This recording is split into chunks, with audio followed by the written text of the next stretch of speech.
next question, and Mr. Fisher's already partially responded to it in the last segment, is about questions about health care. Now, if you could repeal the recently passed health care, what measures would you support to reduce the cost of health care and increase access to health care? I would start with the promoting the interstate sale of health care insurance, because that's one way to drive competition. When I owned my manufacturing business, for the 16 years we had it, we had the grand total of choosing from one of 3 insurance carriers, and there's somewhere in the range of 1,500 companies around the United States that are selling health care insurance in some form. The second thing I would do is move medical liability reform to the top of the list. It's estimated that there's somewhere between $200 and $400 billion a year in costs as a result of the liability issues we have, the tort system we have.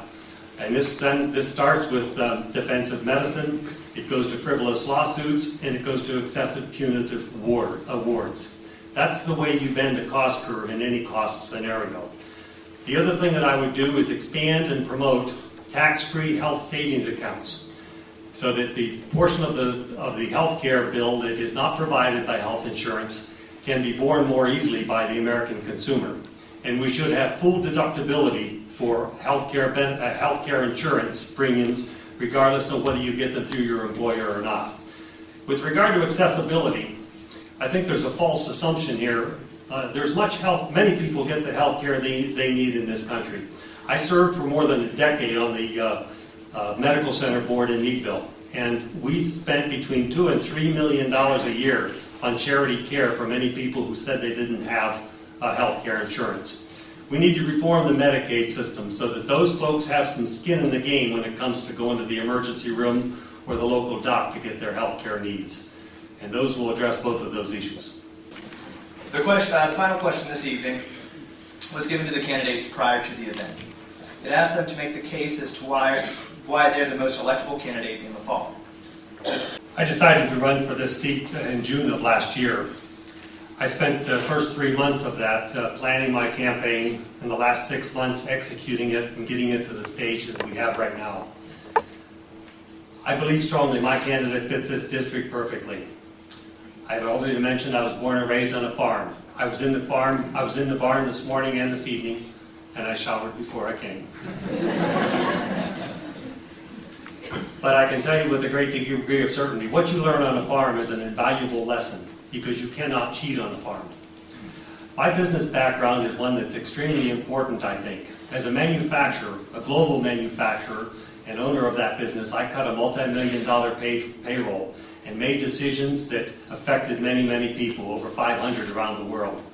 And I can tell you many of the issues that I put in my jobs plan to put America back to work are issues that I've struggled with in my own business. And just to go back a little bit here with the tax thing, we need to reform the tax code, because it's clear to me that the tax code is not friendly to American business, it's not friendly to family farms, and it's not friendly to families themselves. And we need to make sure that the tax code is friendly, and we need to do things like investment tax credits for capital goods, and we need to make sure that we have an incentive for American businesses to invest in the new products and services that they need.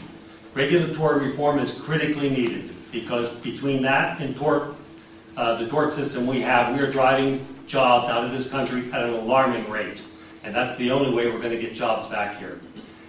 We need to think strongly and hardly about the trade agreements that are in place.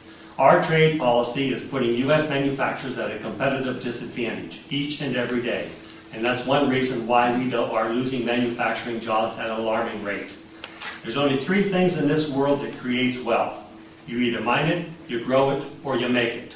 And this administration and this Congress are destroying the manufacturing segment of our country at an alarming rate.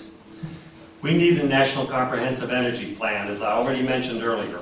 And we do need to repeal the health care reform bill that just passed. And we need a common sense approach to health care reform that's going to meet the needs that I already mentioned earlier about lowering cost and increasing competition and maintaining the patient-doctor relationship. Critically important to our success long-term is we need to restore the confidence in the American public in this economy. And that means we need to balance the budget. and quit spending these massive amounts of money that we don't have. And to start off, the first thing that I would do would be freeze spending at 2009 levels and freeze it for 3 years. And then after that, only allow it to increase at the rate of inflation. That's the way you get your budget under control. The other thing that we need to do is we need to repeal the tax bill and the stimulus bill, because that money has not been spent wisely and neither of those programs have met the objective we were promised.